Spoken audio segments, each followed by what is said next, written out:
So today we're going to be looking at the best of the team of the season. We've got rid of a lot of the fluff and tried to just include some of the medium, but mostly all the top. The ones you want, the ones that are packable, and hopefully the ones that you do get in your red rewards, even though you probably don't.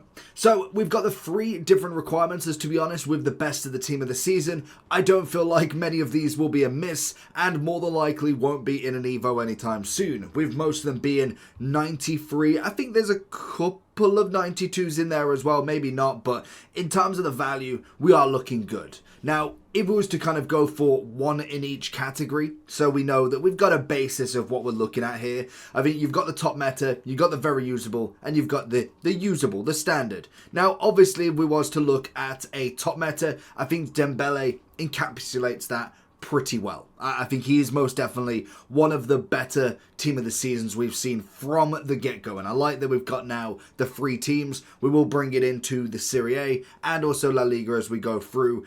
I don't know if we're going to get an ultimate team of the season right at the end, but regardless, we will see that that goes. When we look at someone like, I would say probably someone like Bruno, we're looking at him more than likely in his price, and I think he's relatively cheap enough to have most people getting him, but I would say he's more of a very usable card in a specific way. It may not be that the price, the stats, all of that line up as the best team of the season can, but when you look at the likes of someone like Palmer, I really didn't like him that much. So if you're looking for coins, check in the description for El Dorado. Depending on the coin amount that you're looking for, the delivery time is displayed on the website, and you'll see lots of different trusted sellers with reviews on specifics and also the ability to be able to pick who you want. It will also show how much they have in stock, and obviously you can see that they are verified members. There is 100% refund ability and also 24/7 support if you need any questions with your coin needs. Also, if you head over to Trustpilot as well, you can see over 30,000 upvotes for them. You can see how reliable they are. Obviously great feedback across the entire board with El Dorado. So when on checkout, make sure you are using the code JT11 for 5% off your order every time. Discount code JT11. Now let's get back to the video. I thought Palmer for me was always that little bit clunky. He's just not been given that upgrade of a card. Like, we obviously got the team of the year. It's a solid card, obviously coming in a lot cheaper now. It's coming in at 320. Dead ball, finesse, technical. It's fine. With this version, we've lost the finesse shot, we've gained the low driven. I like the stats, and I think he's a very solid card, but would I class him in the very usable? Now, of course I would. I'm only messing with you. He's obviously up there with the Brunos. Both of them are 2 different styles, hence why I wanted to kind of put them together, because you've almost got your shooting, dribbling S sort of cam in the Cole Palmer. But when you do look at someone like a Bruno Fernandes, you are looking at someone who is predominantly passing. You're looking at someone that's, yes, got a bit of shooting on him. He's going to be able to get the ball forward, but his passing is what everything matters to him personally. If then we kind of go through the list and kind of see who else could be considered more in the usable aspect, I'd be someone like a Firpo. I think Firpo at this point would be my sort of question of where would I go with kind of my left backs in general. We're looking at the likes of Theo Hernandez still being very much in that limelight. Most definitely would be even more if he does manage to get a team of the season. I don't know if he's done enough. I really don't know the Serie A that much yet, and we haven't had a full leak as of yet. Looking at someone like Trent, you got to look at some sort of kind of where you're positioning him personally. Like for me, I've never really been the massive fan of him in terms of a right back, but he's definitely added a lot more layers to it. Because when you looked at Trent in the past specifically, we saw him as predominantly your passing right back, and he didn't necessarily have the greatest physical, the greatest defense. He obviously had a bit more pace upgrade, which is nice, but even when we get to here, it's a lot more passing and dribbling than it is the physical. Now we've kind of came up on that and managed to get the pace, the defending, the physical, the dribbling, the passing all in one. It is a shame that they've missed out on not giving him that centre mid or DM role. I think that could have been really good for the card, but at least they've kind of upped the stats at a solid level, in my opinion anyway. Then if we kind of go through a few of the kind of spitfires, when we look at centre-backs, for me it's going to be the likes of Saliba. I think Upamecano would come down one. I think Kim Min-jae, because I've just seen him somewhere, would be another one that would come into a very great category in my opinion. And obviously you look at the likes of the Virgil van Dijks, they are obviously the top of the top. Like they are the tippity top of the roster. And I think Tar is 97, isn't he? He again was such a surprise team of the season. When you looked at the Bundesliga, I didn't expect Tar to be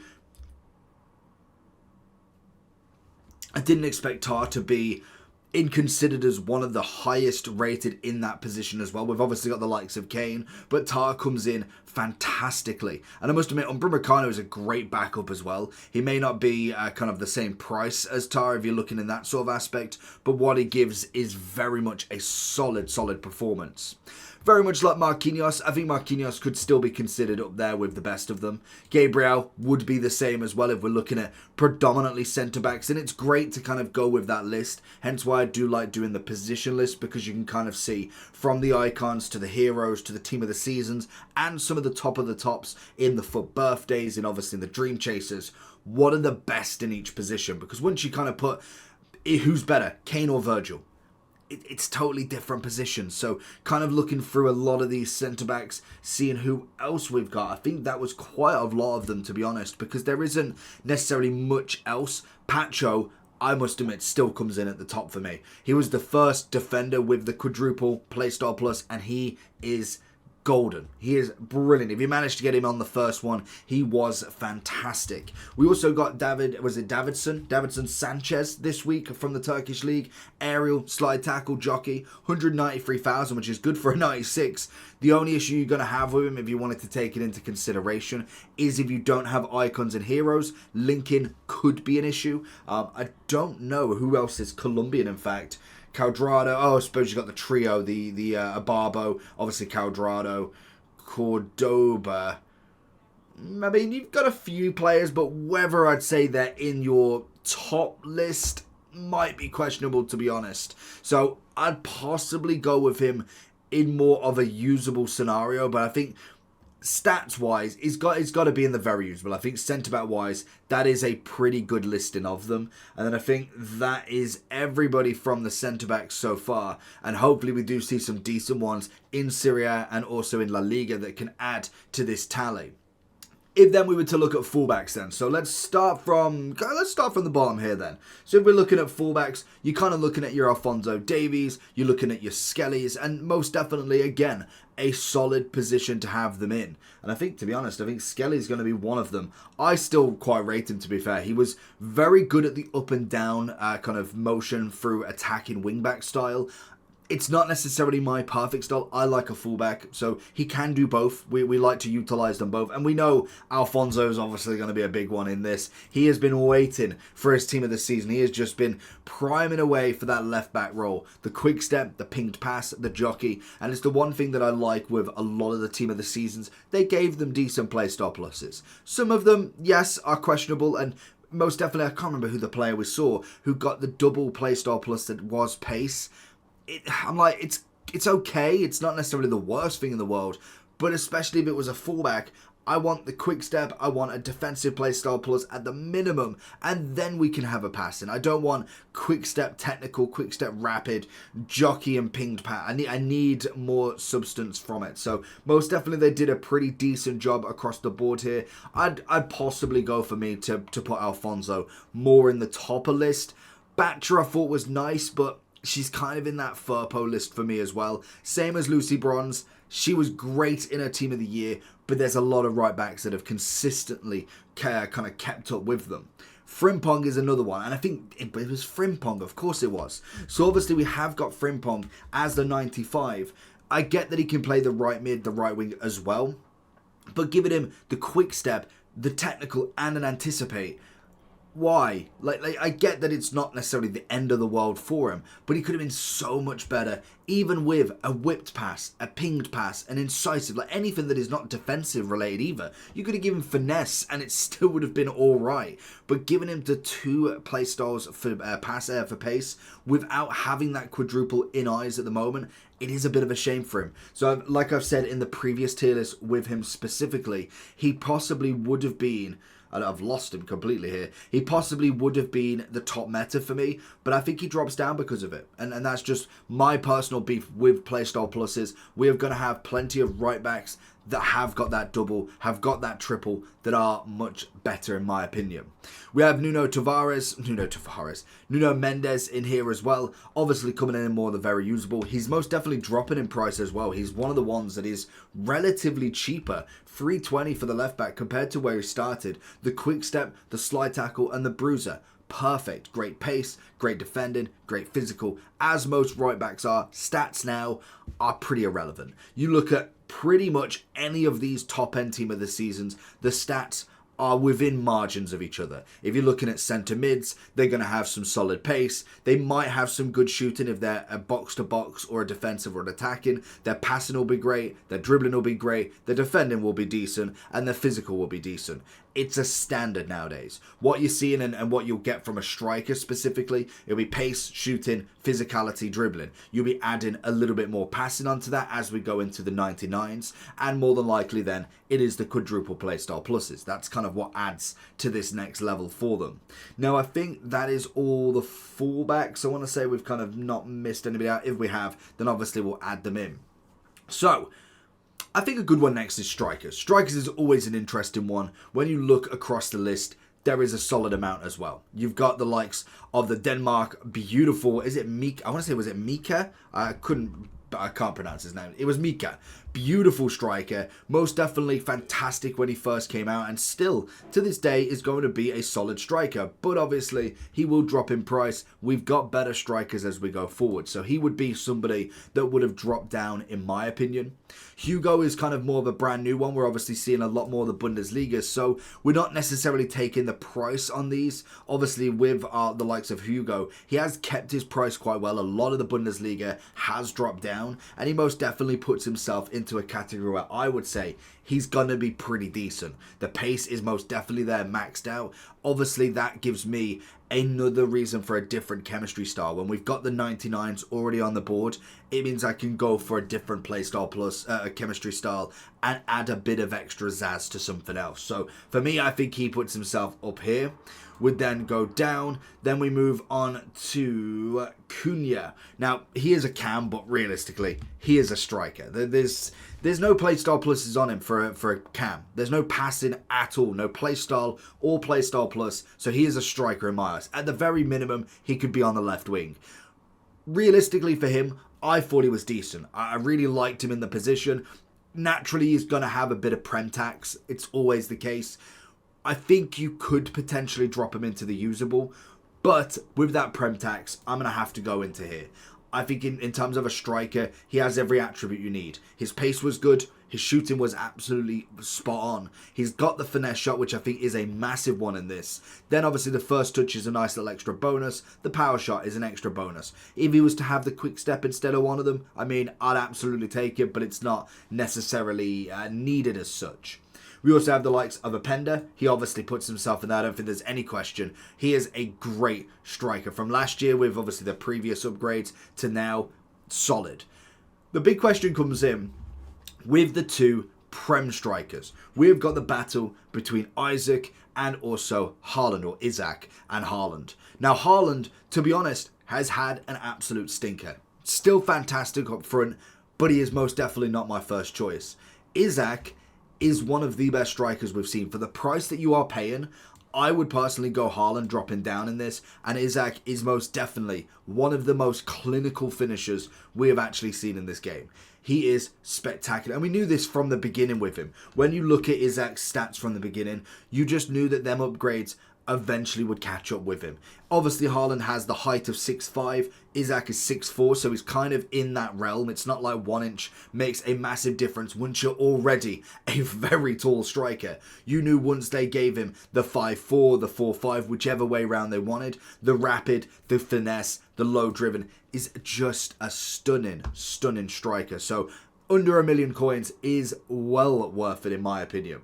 We also then have the likes of Kane. I mean, to be honest, Kane is Kane. He has always been a very good striker in the team of the season. It's the exact same if Griezmann manages to get it. You kind of have your informs, your kind of little bit of specials. You maybe get a winter wild card. You find something else. Like kind of Kane's, to be fair, had a pretty good run this year. We look at his obvious team of the season.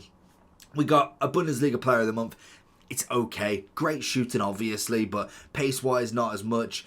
In form, it's okay. The road to the knockout, was okay again. He's got the finesse. Pace was a little bit better. Then we got into the honourables. Decent enough. The Dream Chasers, which was only a couple weeks back, was solid as well. But this definitely takes the cake. Lovely quadruple playstyle plus as always. He is just one of the better strikers we've seen. Sure, I would say in more very usable. Osimhen, I personally would go into the top meta, and I think he most definitely puts himself in that category of one of the better strikers. Again, it's kind of like the Davinson Sanchez. Unless you've got the Nigerian players, the heroes, the icons to kind of link him, he does become a little bit harder to get into the team. But off natural ability, he is, again, another striker that is well worth mentioning. And I think the last one we've got is Russo. Quite like, to be honest. I think she's okay.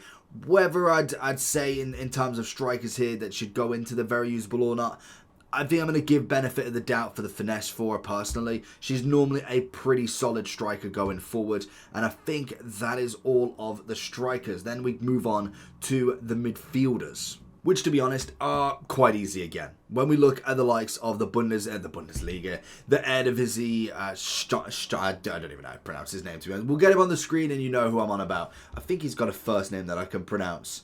We've got Sem. Beautiful. 103k. A lot of people say that he's absolutely incredible, and to be honest, I think stats-wise, he's very good. Of course he's very good. He's got the 5-star weak foot. He's obviously coming in with some decent talent. But people were saying that he was an absolute must top meta, and I'm like, I mean, yes, he's good, and he was one of the first with the quadruple, of course, but we've got players that are just as statted, just as playstyle pluses. Like, realistically, relentless and technical. As a cam, the relentless is great, but realistically, we've got the 99 stamina already, so it's not a big bonus. Incisive, fantastic. Power shot, it's kind of iffy at this point. So realistically, he's got one playstyle plus that is an absolute meta in the incisive if you like it. Then he's got, I'd say, like more of an A tier one with the power shot. Technical, some people use. I personally don't, so I rate it quite lowly. And then with the relentless, like I said, I've got the stamina, so it's not a massive difference. If he only had like 50 stamina and was gassed out by 45, fair enough. Like, that works really well. But for me to say that he is top meta, I would concede to say he's very usable. But that's as far as he goes, to be honest. When we're looking at the kind of top end sort of midfielders, we are looking kind of more of your likes of your Wirtz and Musiala. Like they're your best cam players. Your Xavi Simons, they are the top of the top in their positions with the playstyle pluses. And to be honest, when we look at the likes of them, they've both got the triple. You've got incisive, tiki-taka, low driven. Now, obviously, with the low driven, would you see that working really well for him? Because is he going to be more outside the box, pinging it in? Or would you see him in the box, playing that almost shadow striker-esque role? And I think for Wirtz, it depends on how he plays. When it comes to the likes of Musiala, he has got the quadruple, again with the technical, but pinged pass, tiki-taka, and first touch.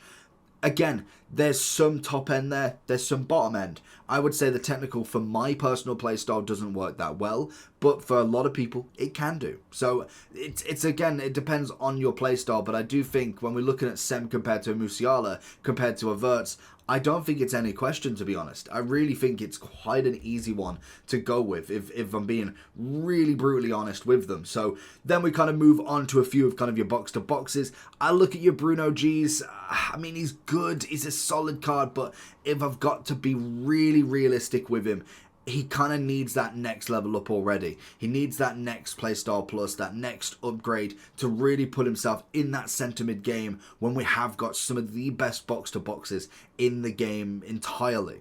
We obviously then got to put a big kind of emphasis on the likes of Fred. I absolutely love him in this game. He's going to be about the same, to be fair. He's effective, consistent, effective, and he's just brilliant. Like, he's just a very good card in himself. He obviously comes in more as the usable, if anything. Gravenberch, to be honest, for me, I don't care about the price, don't care about the rating. He is one of the best CDMs that we've played with. His on-the-ball technical ability is outstanding. He's quick, he's got the passing, he's got the shooting, the defending. All-round game is exceptional with him, in my opinion. The likes of Caicedo as a DM, I'd put him in the very usable. I think as an SBC, comes in much better than we have seen for, what was his name, Murphy. Murphy was like double the price. And don't get me wrong, like, it's not a bad card, but double the price was a little bit expensive for a kind of, a winger, a right winger especially, in the Prem team of the season. Very heavy on the Prem tax. We then have the likes of McAllister. I'd actually put him above Bruno at this point. I think he most definitely comes in quite well. Loved his grassroots, and it's just another emulation up there. Stanway as a CDM. Realise we've still got Kerkeres and also Grimaldo. I think they're quite easy in their fullback roles. We can put them into the very usable. Very, very simple. Xavi Simons. Now, leave a comment if you've managed to get this far. Have you managed to get him? That's kind of what I want to know, to be honest. How many people have managed to get him, or even care to get him, to be honest? Because when I see him, I'm like, it's a solid card. Of course he is. I'll absolutely take a free 95 if I could just storm the competition. But really, does it look that different in comparison to some of the cams? Like, compared to a Musiala or a Wirtz, there's most definitely a big comparison there. Finesse, incisive, low driven, 3 very good playstyle pluses. Could have like a pinged pass or something as the 4th. Would be very nice. Stats wise, very good. 5'5", obviously. I don't know if I'd go top meta for him though. I really don't. I think he is one of the ones that I would consider to be up there, and most definitely. Where did I just put him? I lost. Oh, he's there, right in front of me. I think I would consider him into being one of the better team of the seasons, but I don't know if I'd consider him to be the best team of the season. Most definitely. I think if I was to go with the price versus how hard they are to get, if you're not an 18 and 6 cup friendlies player, you're not going to get him. So I'd just go for the Musiala or Wirtz, to be honest. That'd be a much easier option. We look at Kimmich, obviously puts himself there. And if we keep going, obviously Renard, didn't realise there's another centre-back there. Vitinha, another one that's very, very good in that position. We then kind of have a few more of the females that most definitely put themselves into a very good category, because they obviously needed to have all 3 teams with top, middle and bottom. And they most definitely did pretty well with some of the female players in this Bundesliga. Rice, I don't think I'd go top meta. I think they could have added a little bit better if they gave me an intercept, something instead of the dead ball. And again, I know with the likes of Ronaldinho why he gets the trickster. I know why he got the dead ball. I don't want it on him. I just don't need it on him. He's still not going to be the free kick taker, even if he has the dead ball. So it's a shame that they have almost tied it to him, because now there is no getting away from it at this point anyway. We look at the likes of Tadic. I would personally drop. Would I? I think I would. I'd have to be very specific.